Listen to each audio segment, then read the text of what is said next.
a religious day, a holy day, a day set apart from all the other days. So it's not like all the other days. So when somebody say they can just choose any day for a Sabbath day, uh, they, they're saying that they are even greater than God. But God is the one who set it aside as a holy day, a day, uh, a day different from all the others. This Sabbath day, find it here in Genesis chapter 2, verse 1 and 3. God blessed it, said what He made it holy, consecrated, and sanctified. He set it apart, made it holy. Not the first day, not the second day, the seventh day, made it a holy day, Sabbath day. So you can see it here in Genesis. Now let's go to now where the commandments was given to Israel on Mount Sinai and see certain things here. We're talking about the Sabbath. We're talking about the Sabbath. In Exodus 20, 8 to 11, what does it say? Remember the Sabbath day to keep it holy. All right, so what does remember mean? Anybody can tell me what does remember mean? Now, remember has, you could put it as two meanings. But let me see if anybody could say it. Don't forget. Hello? Somebody saying something? Don't forget. Right, don't forget. All right, so don't forget. Remember means don't forget. Now, could remember mean something in the past and something in the future?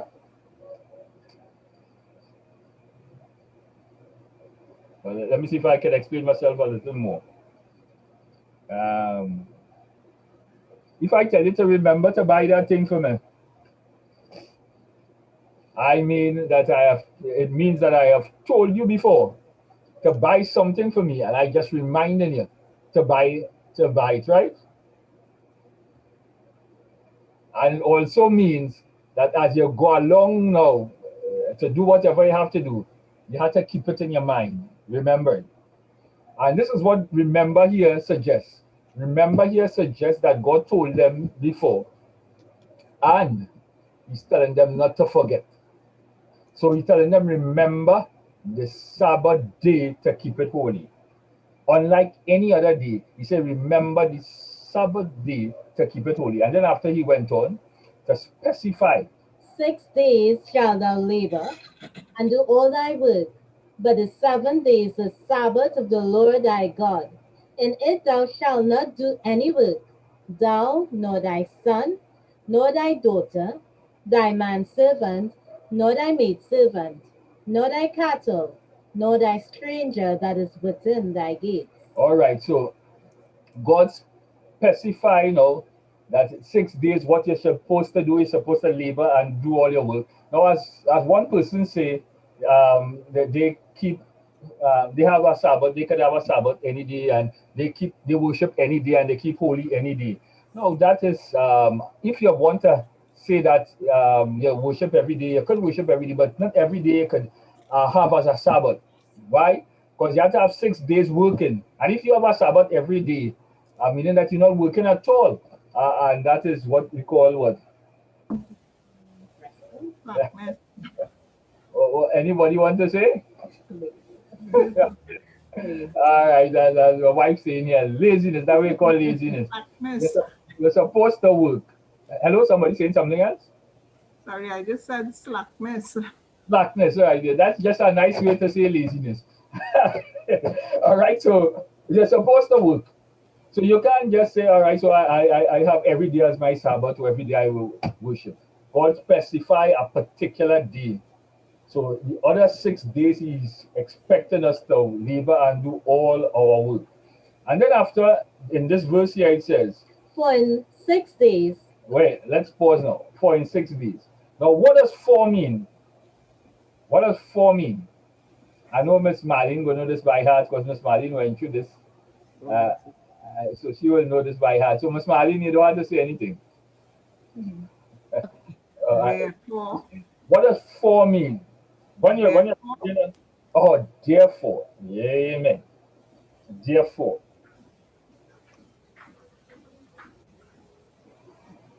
but if as we do in English, let's say we're doing English. Therefore, or for.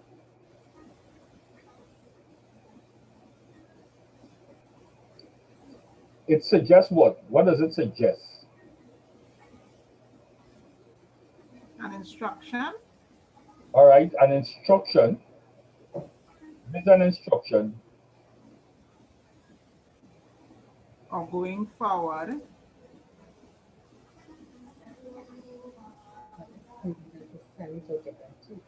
All right, all right, all right, all right. But for also suggests purpose. It could suggest purpose.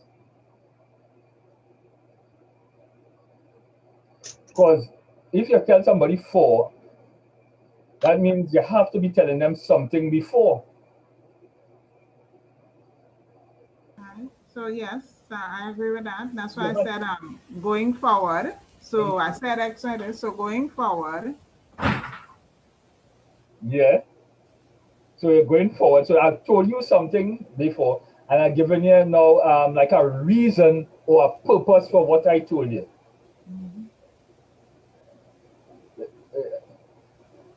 Do we understand? Is anybody getting any confusion? A purpose or a reason for me telling you something, I will tell you for. What feeling give me some kind of Because of or because of, right? Because of for. what's happening is I think there's a conjunction before with the word for, which is a conjunction that Yeah. is explaining from the first instance or joining the first instance to the second instance. Amen. I like that one. I like that. That is the best explanation. All right. So we see in here a conjunction that join in the first instance to the second. So what God have said before, this here for is joining it, or also well, what we could say also is giving it a reason or a purpose for being. So when God says for here, for in 6 days, He's saying because of what I have told you before, you need to do it. Because of what I told you before. What did He say? Go ahead. for in 6 days the Lord made heaven and earth, the sea, and all that in them is, and rested the seventh day. Wherefore the Lord blessed the Sabbath day and hallowed it. Okay. Could somebody explain now this text to me? Anybody, explain this text to me now. Since we just read it, are we saying for in 6 days? What is saying? Made the heaven and the earth, the sea, and all that there them is, and the rest of the 7 day. What does What the I'm go what ahead? I'm seeing is uh, um uh, it's it's it's not a contrast, but he's showing the similarities. So for in 6 days the Lord made the heaven and the earth, the sea, and all that is in it, and he rested on the seventh day. So he's saying, this is what I did, wherefore the Lord blessed the Sabbath day, and he hallowed it, and he rested on the seventh day, making it holy. So also shall you do. So there's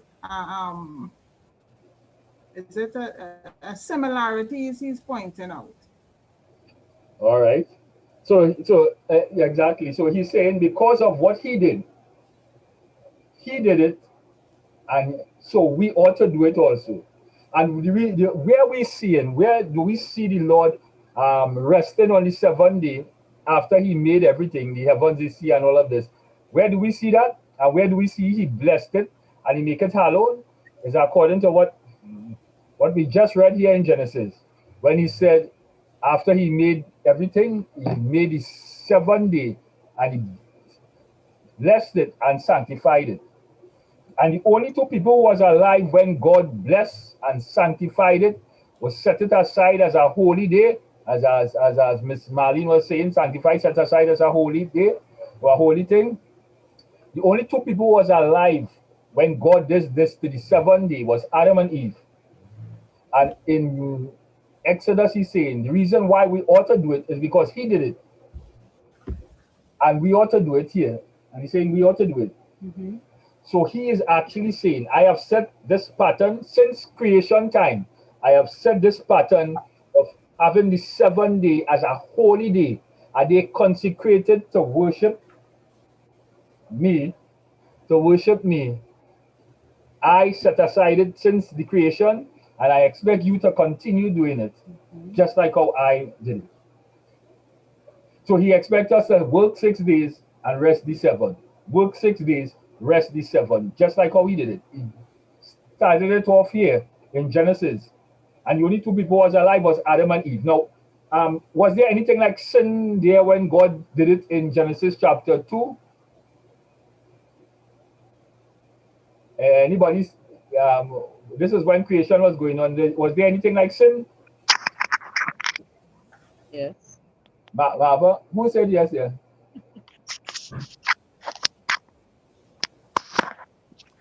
Somebody said yes? Ask that question again.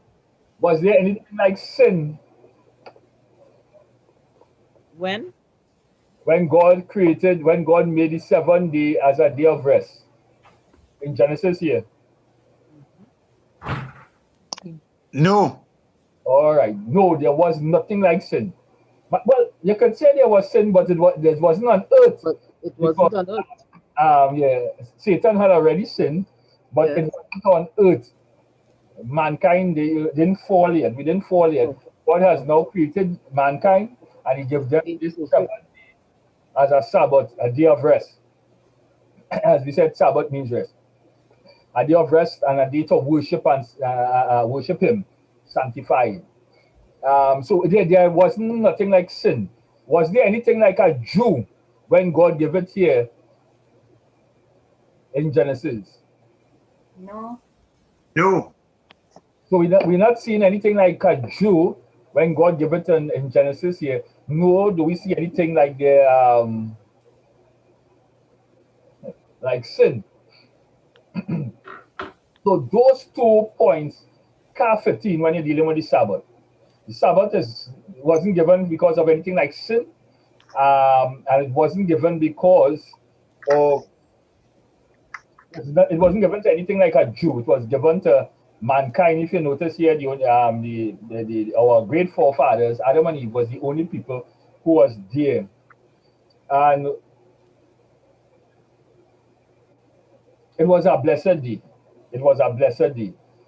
It was a blessed day because God said He blessed it. Let's So it was a happy day, a happy day with God.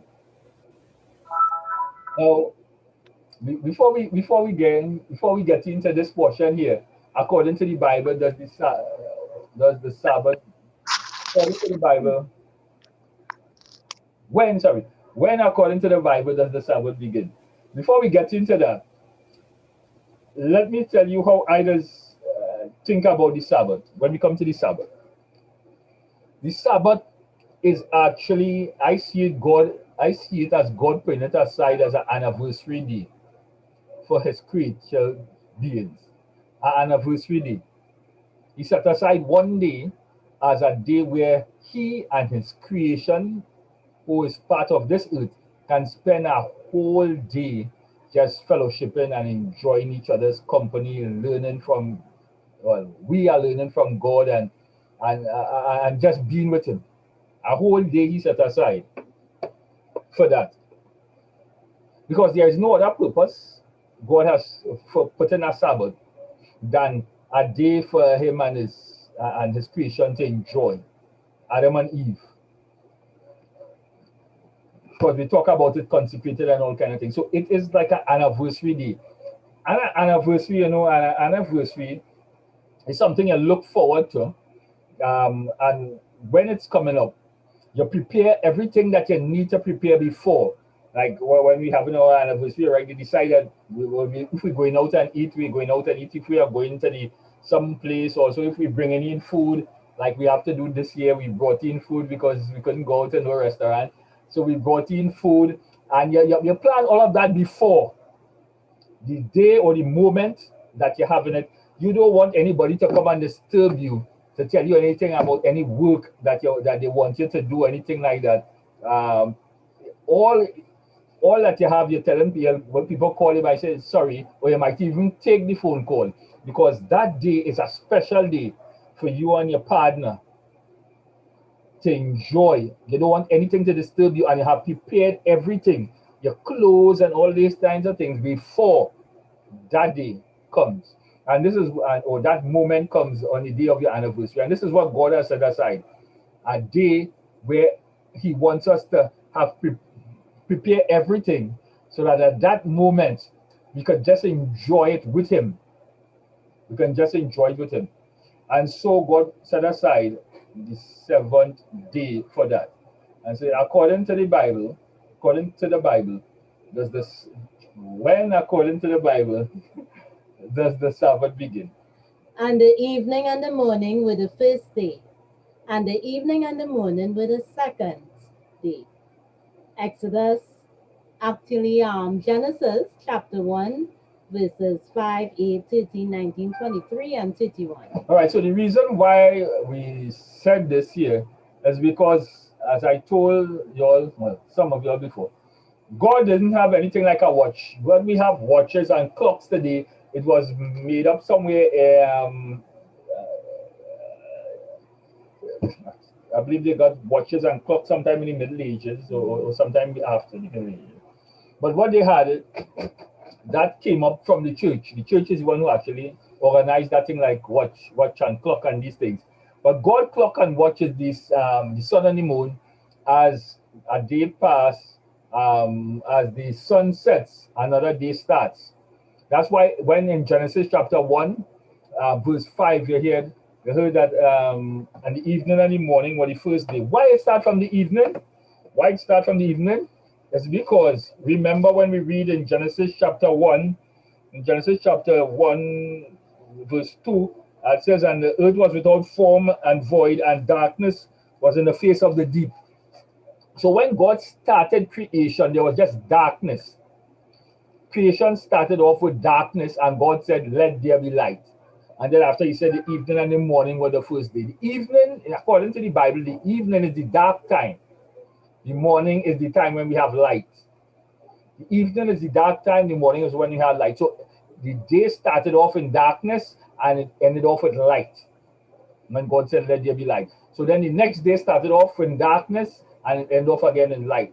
And then after the third day, start off in darkness and off in light. So anytime the sun sets, a new day begins according to God timepiece. God timepiece is the sun and the sky. Note the evening. Go ahead. The evening begins at the going down of the sun. All right, I'll be finding a lot of those explanations. You can find it in Deuteronomy. Well, let's just find a few. Fiona will find Deuteronomy 16:6.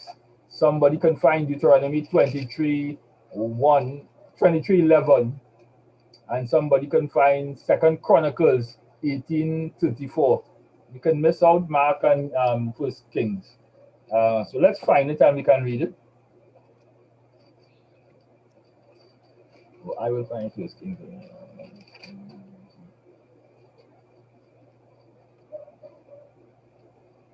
So if you haven't found theirs, you can start to read. And if anybody found theirs, they can start to read it.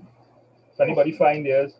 So it says, but at the place which the Lord thy God shall choose to place his name in, there thou shalt sacrifice the Passover at even All right, good. at the going down of the sun, at the season that thou comest forth out of Egypt. At even and the All right, so God consider the evening as the going down of the sun. All right. Anybody have anything else? Found anything else? Deuteronomy 23. Anybody found it? Deuteronomy 23, 11. 11. But it shall be when the evening cometh on, he shall wash himself with water, and when the sun is down, he shall come into the camp again. All right, so just showing that the evening is when the sun going down. Somebody could find also who from Second Chronicles 18 to the 34. Yeah. Yes. Second Chronicles, what? 18, 18. I 18:54. see it. Okay, and the battle increased that day. Howbeit the king of Israel stayed himself up in his chariot against the Syrians until the even, and about the time of the sun going down, he died. All right, all right. So this text just showing that evening is the time when the sun goes down, when the sun goes down. That was First Kings, right? No Chronicles. Second Chronicles. That was Second Chronicles. All right. First Kings similar. Does the Bible recognize this as a proper time for the beginning and ending of the Sabbath? So the question is asking, does the Bible recognize that when the sun go down at evening is the beginning of the Sabbath, and when it goes down in the evening again is the end of the Sabbath? The other evening is the end of the Sabbath. Does the Bible say that? From, Yes. Right. from even unto even shall you celebrate your Sabbath. All right. So that's Leviticus 23:32. God is saying to the children of Israel, from evening even to the other evening shall you celebrate your Sabbath.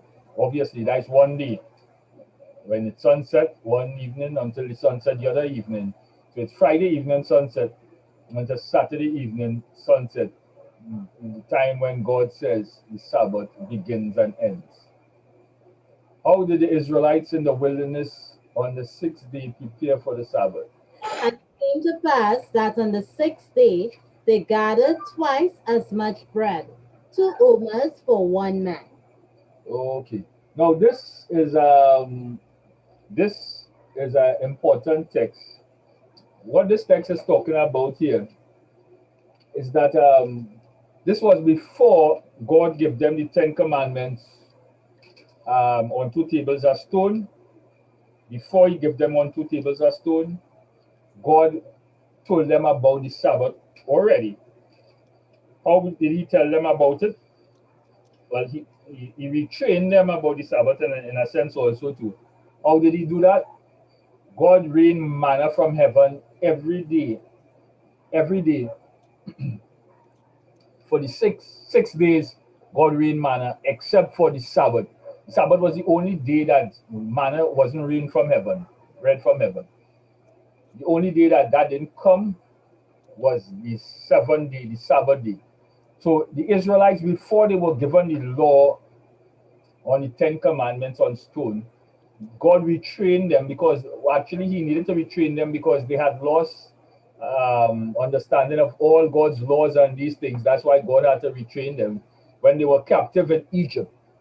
They were captive in Egypt for how much again? 100 and something. 300 something. 300 and something. 300 and something years or something. So, 430. yeah, 430 years.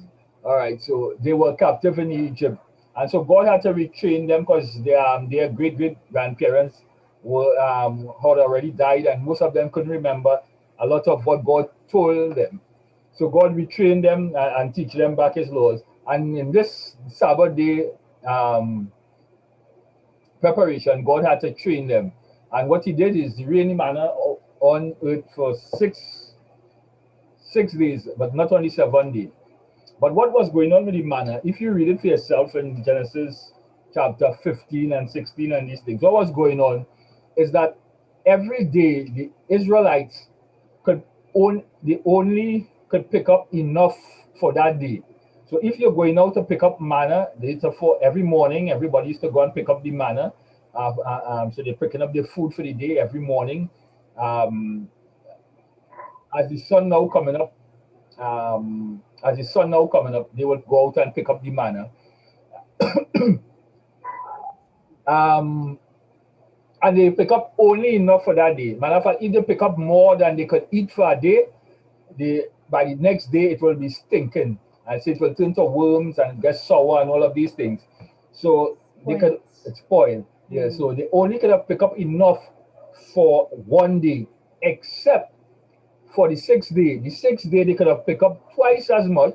Now I said 2 omens for one man, twice as much they could have picked up on the 6th day, and on the 7th day it won't spoil.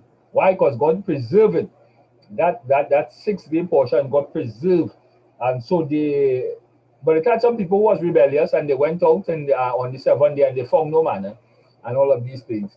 But God was training them before they got the commandments on stone. That 6 days they work, the 7th day they ought to have put everything aside and get everything ready. So by the 7th day they were supposed to cook and stew or whatever they did with this manna. And so you could do a lot of things with the manna. So however they wanted to prepare, they had to prepare it on the 6th day, and the 7th day it was good to eat. Did Go ahead. Did Christ, while on earth, keep the Sabbath? All right, so we're trying to find out now. We're going to Christ. Did he, when he was on earth, keep the Sabbath? As his custom was, he went into the synagogue on the Sabbath day and stood up for to eat, to read. Yeah. So Christ kept the Sabbath. That was his custom, something he accustomed doing, keeping the Sabbath. As one person said, well, Christ was a Jew, he ought to keep the Sabbath. And that's true. So Christ kept the Sabbath. So, Vernon, you had something to say? No, I don't know if I missed it. The reason why the manna, if they had taken up double during the week, yeah, it would breed worms the next morning. But only when they collected it on the Sabbath for the following day, it would not breed worms. All right. Yeah. Yes, that's true. And we said it here, but yeah, that's true. So let's go on. According to Isaiah, What was Christ to do with the law? so according to Isaiah, what does Christ to do with the law? He will magnify the law and make it honorable. All right, so he magnified, he make it bigger, and make it honorable. No. So Christ didn't do away with the Sabbath. He just magnified, make it honorable. He kept it himself. As he said, he kept his father's commandment too. In what instruction to his disciples did Christ recognize the existence of the Sabbath long after his ascension? Now, what we're going to read here, let's read it first. But pray you that your flight be not in winter, neither on the Sabbath day. So what Christ was talking about here, this was in Matthew 24. The disciples was asking him concerning the end of the world, and they was asking him concerning the destruction of Jerusalem. And Christ told them in this verse 20 that to pray that your flight be not in the winter nor in the Sabbath day. This was talking actually about the destruction of Jerusalem. So this instruction Christ was giving them was an instruction he given them long after he had died and was already resurrected to heaven. Then after he ascended to heaven, sorry. He had already ascended to heaven, and he's given them instructions to hold on to, saying when Jerusalem is being destroyed, pray that that time be not in the winter nor on the Sabbath day. And we have this note below saying, The destruction of Jerusalem under Titus occurred in the spring and summer of AD 70. The flight of the Christians took place 3.5 years earlier, or late in October AD 66, following the arrival and sudden withdrawal of Cestius and his army. all right. So Cestius was, they surrounded Jerusalem, they besieged Jerusalem, and then after they move away. They move away. History was saying that the reason why they move away because the emperor died, and these fellows went back to Rome to see if they could gain power. So they move away. But after a while, they came back, and they under Titus, and they destroyed Jerusalem. Cestius. Yeah, Titus came back and he destroyed Jerusalem. But why would Christ tell his disciples that they ought to pray that they flight. Now, flight means running, right? So they are running. The Romans besieged Jerusalem, and it said that when the Romans move away, the Christians run. They left Jerusalem, they run away from Jerusalem, and they run to the mountains. That happened in AD 66. So Christ saying that we ought to pray that his disciples ought to pray that don't happen in the winter time nor on the Sabbath day. Now, could anybody explain to me why would he tell his disciples to pray that it be not in the winter time first? Anybody?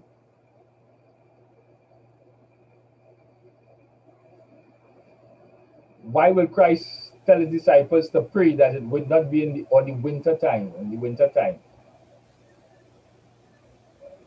Snow. All right, yeah. Well, you were here. Yes. Exactly. Snow. It had to run in snow. It had to run in snow. So it's and then after it wouldn't be. It had to run in snow. Cool. All right, and then after, well, obviously, we should understand if he say on the Sabbath day also, that means he expected them to be keeping the Sabbath even after he ascended to heaven. Even after he ascended to heaven in AD 66, he expected them still to be keeping the Sabbath.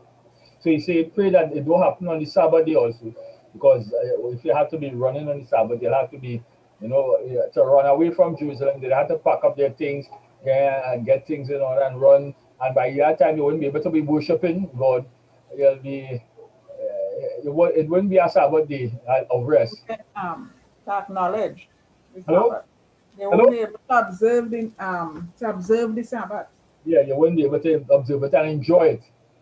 If I'm feeling and I have to be running away from home on our anniversary day, that wouldn't be a good anniversary at all. You wouldn't enjoy it at all. All right, so Jesus expected them to be keeping the Sabbath even when he resurrected to heaven. After he died and resurrected and ascended to heaven, he expected them to be keeping the Sabbath. Today, like my mind kind of weary. Let's continue. Because Jesus healed a man on the Sabbath and told him to take up his bed and walk, what did the Jews do? All right, so we asked him, what did the Jews do? Now, this here is the Jews was accusing Jesus of breaking the Sabbath. Now, the Jews is what it was talking about. The Jews, it really was the scribes and the Pharisees and the Sadducees. These were the fellows who already was accusing Christ of everything. And in this case, they was looking for a reason to accuse him for something, and they said that he's breaking the Sabbath. And so, why they say he was breaking the Sabbath? They said, therefore did the Jews persecute Jesus and sought to slay him, because he had done these things on the Sabbath day. All right. And how did Jesus answer them? But Jesus answered them, my Father works hereto, and I work. All right. Now, did Jesus really break the Sabbath according to the Jews? No. The Jews said he broke the Sabbath, but did Jesus really broke the Sabbath when he tell a man to take up his bed and walk?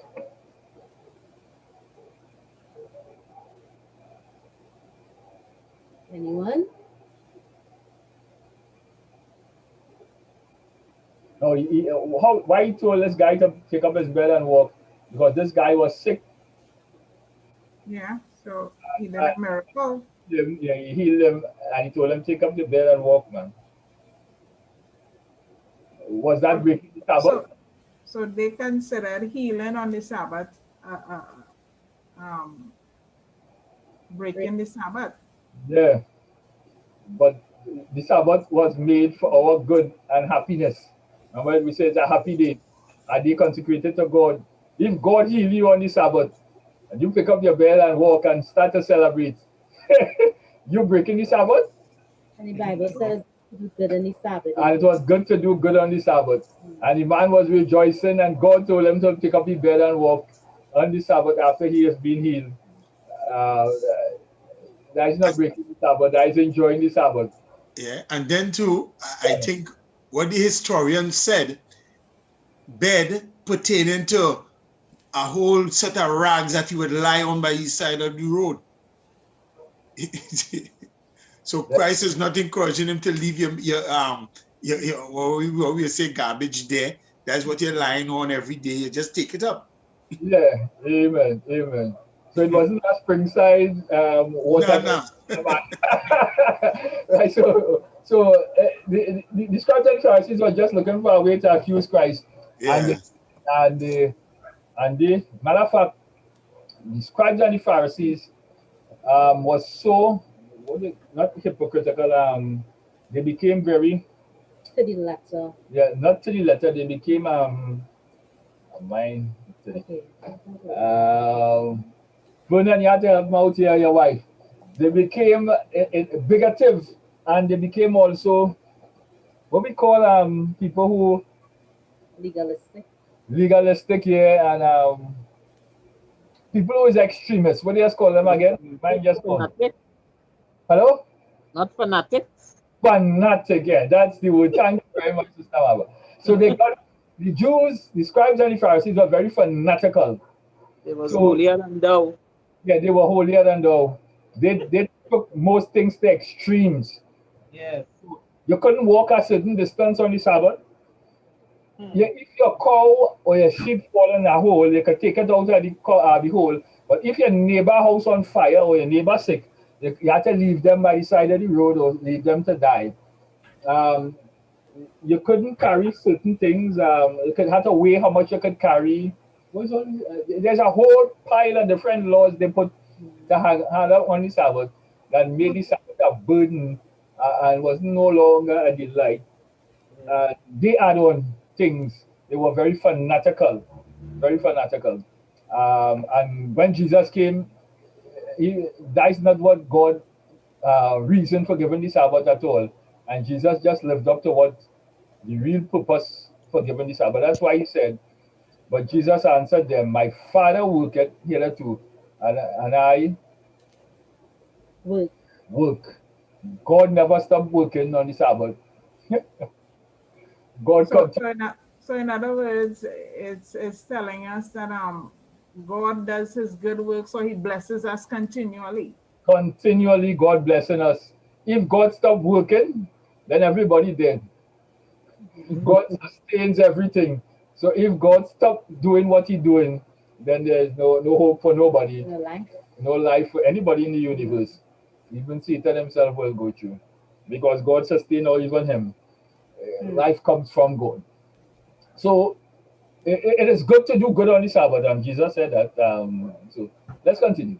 Because the disciples plucked a few ears of corn on the Sabbath day to satisfy hunger, what accusation did the Pharisees make against them to Christ?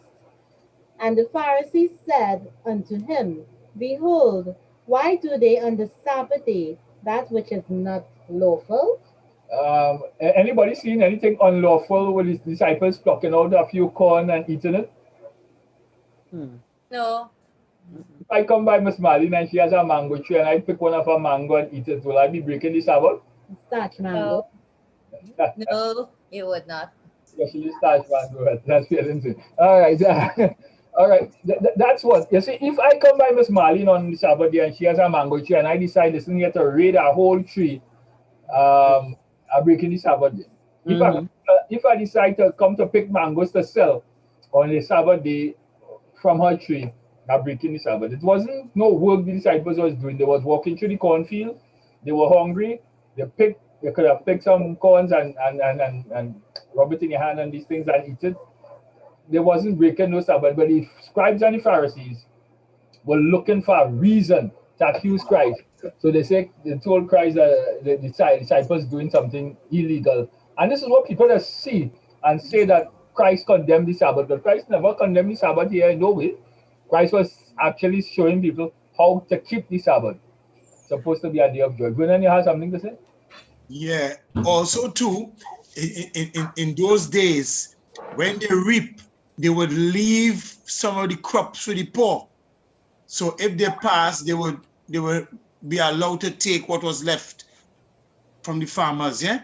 Yeah, they had that. So they weren't stealing. Yeah, the disciples wasn't stealing. No. Well, let's continue. What is that? All right. What was Christ's reply? Or what was Christ's reply?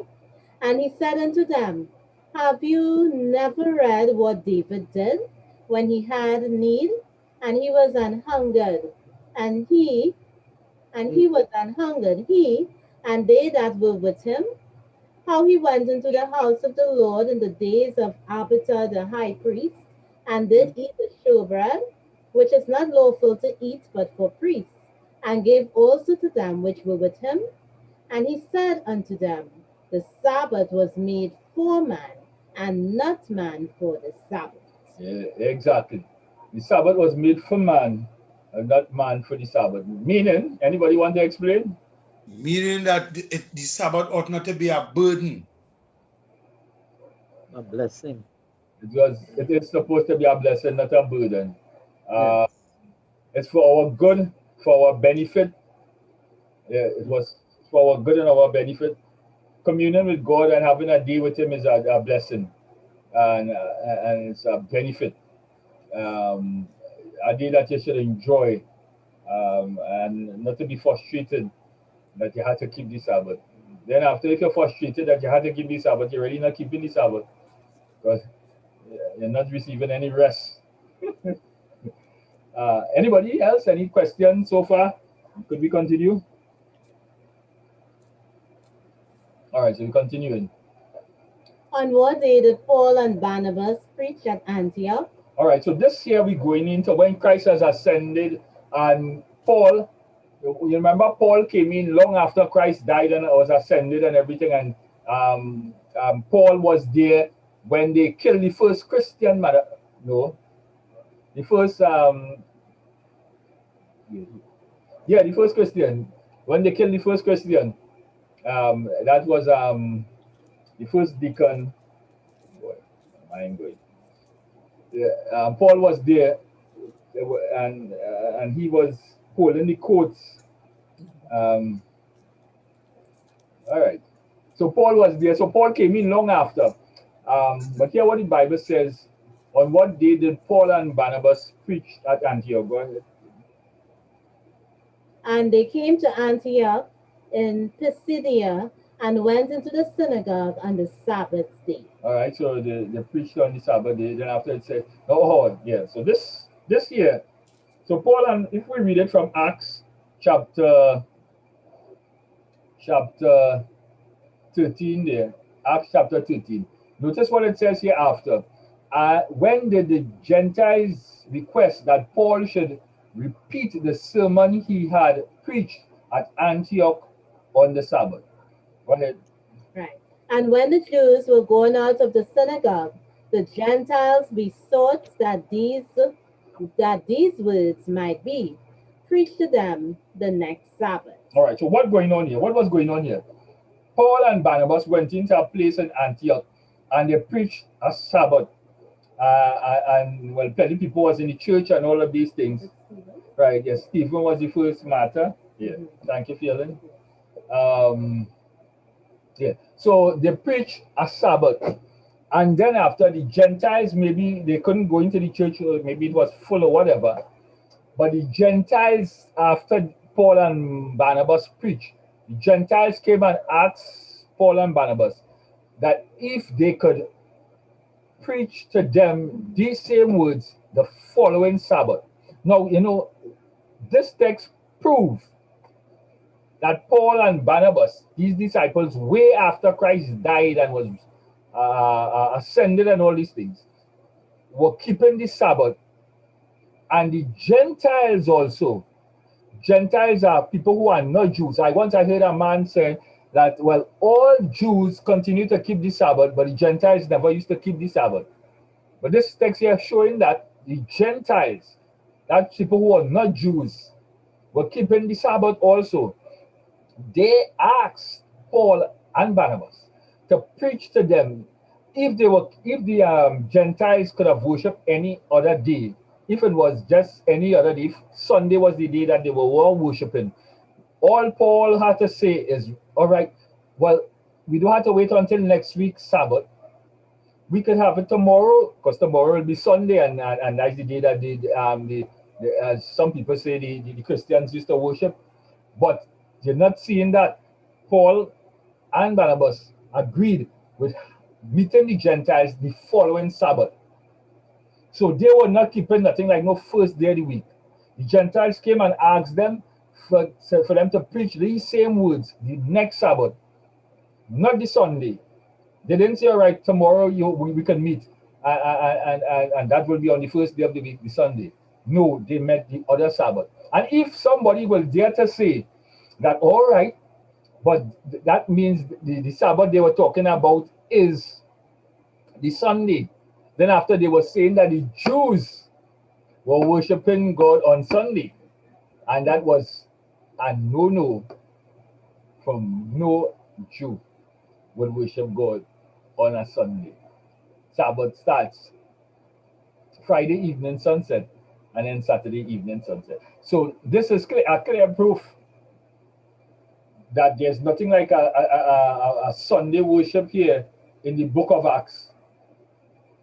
The disciples, the Gentiles, early Christian believers worship on the Sabbath, Friday evening sunset, and then Saturday evening sunset. What was Paul's manner respecting the Sabbath? They came to Thessalonica, where was a synagogue of the Jews. And Paul, as his manner was, went unto them, and 3 Sabbath days reasoned with them out of the scriptures. All right. So Paul had a manner or a custom like Jesus, is the same thing, same wording, to worship on the Sabbath. And he's talking about he went to this place here in Thessalonica, and 3 Sabbaths he talked to the people in the synagogue. 3 Sabbaths. It was his custom. So it wasn't just one Sabbath. He did it when he was there. On what day was John in the Spirit? I was in the Spirit on the Lord's day. All right. So John says he was in the Spirit on the Lord's day. That's the book of Revelation. And some people say the Lord's day is Sunday, is now the Lord's day. Mhm. But according to the Bible, is Sunday the Lord's day? John said he was in the Spirit on the Lord's day. What day is really the Lord's day according to the Bible? Let's see. Who is Lord of the Sabbath? The Son of Man is Lord also of the Sabbath. All right. And then after before we get in here, if we read in Exodus, when God said he gave the Lord the Sabbath, the 10 Commandments, and he gave the Sabbath there, he said the Sabbath of the Lord thy God. So it's God's Sabbath, not my Sabbath, the Lord's Sabbath. And God is saying this is his Sabbath, his day. So any day which is the Lord's day, it is the Sabbath. There's nothing like in the Bible where you can find anything like Sunday is the Lord's day. That is not according to the God's word. And these are just certain names that they call the 7th day in different languages. In Slovak, the Sabbath is Sobota. The 7th day is Sobata. Slovenian, it's Sobota. Spanish, it's Sabado. Bosnian, it's Subota. Czech, it's Sobota. Galician, it's Sabado.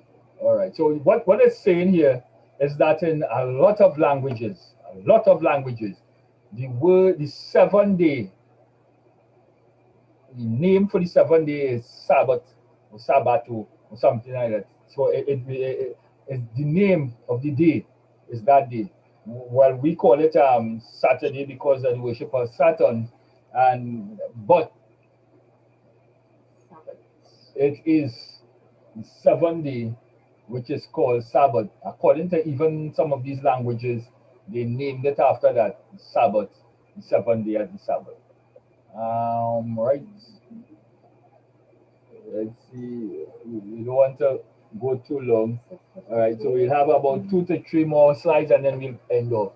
In Luke 23, 52 to 56, it says, This man went unto Pilate and begged the body of Jesus. And he took it down and wrapped it in linen and laid it in a sepulchre that was hewn in stone, wherein never man before was laid. All right, let's pause. What we're dealing here with, we are dealing here with when Christ died and was resurrected. When he died and was resurrected, it is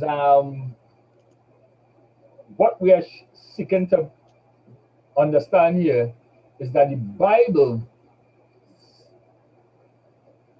you can't lose, you wouldn't be able to lose which day really is the Sabbath. You know, some people say you don't know which day really is the seventh day anymore, which day is the Sabbath. As time went on, you know, it could get confused. We're not too sure if the first day is the first day or the seventh day is the seventh day anymore. Well, they don't say if the first day is the first day. Everybody know what the first day, but they will say they're not too sure if the seventh day is really Saturday. Well, it's not Saturday, but Saturday again. We're not too sure if the Sabbath change and maybe the days change and all of these different things. People just give us an excuse um, to not keep the Sabbath. But as you study the Bible, now the Catholic Church, as I said before many times, that the Catholic Church, after the apostles, the Catholic Church was the first church, Christian church, that was formed. It was pure at the beginning and then it got corrupt. But after it got corrupted, it picked up a certain ceremony they call Easter, the Easter ceremony.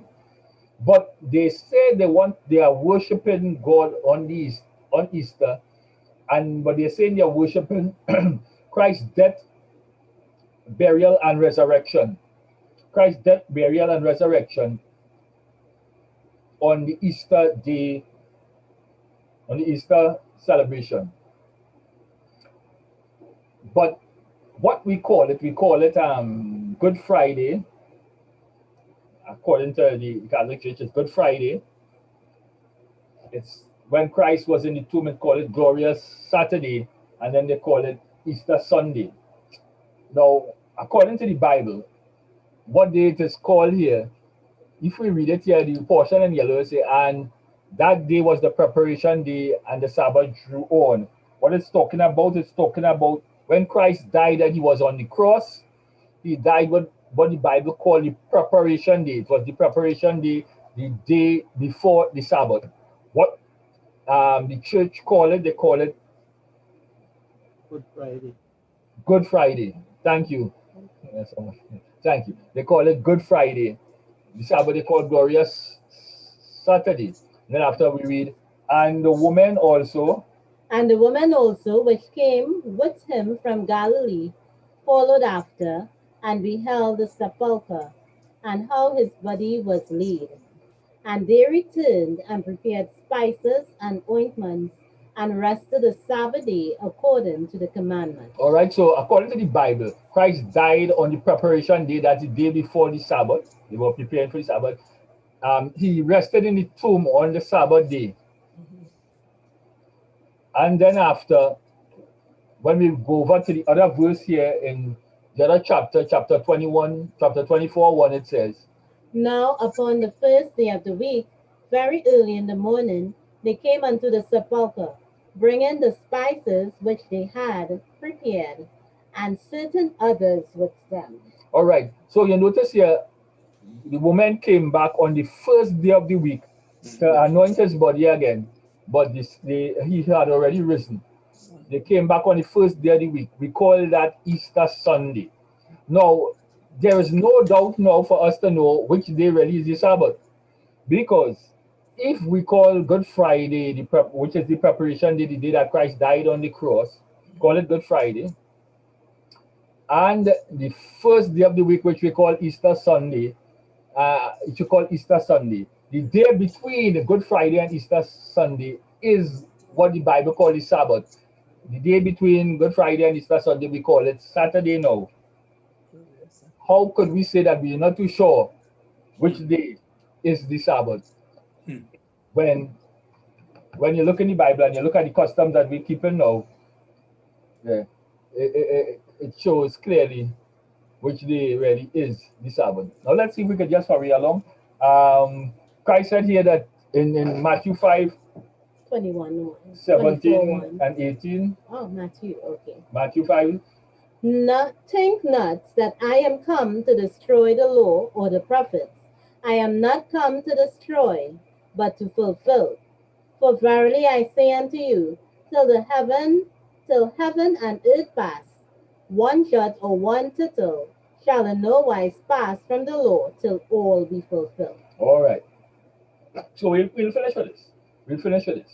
So Christ saying that he has not come to destroy the law, nor the prophets. Christ has not come to destroy, but to fulfill. As Brown explained that the last time he was here, we could understand what is fulfillment. Fulfilling is actually doing it. Christ came to do it, and as we said, he came to magnify the law and make it honorable. And he's saying, not one jot nor one tittle. One jot is the dot of an I, and tittle is the crossing of a T. Christ said, not even a dot or a crossing of a T will pass from the law till all be fulfilled. Everything, we need to keep the law. When we come back Sunday, what we will go through is certain videos where we'll be showing you a current Jew, one of the Jews who is living today, who says exactly what day is the Sabbath. Because the Jews have not stopped keeping the Sabbath since quite back then. They continue to keep the Sabbath, and he will say what day they keep as the Sabbath. And we will see it Friday evening sunset to Saturday evening sunset. And then after we'll go to some Africans who have said that they are original Jews, and scientists have did some studies and they realize that these Africans somehow they have bloodline to the Jewish nation and the Hebrews, the Jewish nation, and these Africans keep the Sabbath. And they keep it from Friday evening sunset to Saturday evening sunset. So we have seen evidence from Jews who is and then from Jews from both sides, from Africa and from there. So when we read Sunday, we'll just go through some of these things to show that God's Sabbath has never been lost. Sabbath still applies to us. Yes, and God says keep it holy. Any questions before we end? Any questions?